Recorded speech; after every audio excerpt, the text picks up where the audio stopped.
Import emails, contacts, and calendars in Outlook.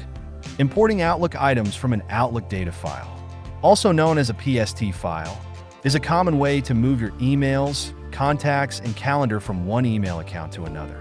Here's how to do it in the Outlook app. First, if you're using the new version of Outlook, select the toggle to switch to Outlook Classic. Next, select File, Open, and Export. Then Import Export. Choose Import from another program or file. Then select Next. Choose Outlook Data File.pst. Then Next. Browse to the PST file you want to import. Select Open. Choose how you want to handle duplicate emails and contacts. Then select Next. Choose whether you want to import items into the current folder or into the mailbox you're using with Microsoft 365.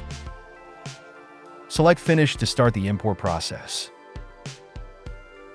That's it. Outlook will start importing your email, calendar, and contacts immediately. Keep in mind that things like folder properties, message rules, and block senders lists won't be imported. However, your attachments will be included. Once the import is complete, you can switch back to the new version of Outlook.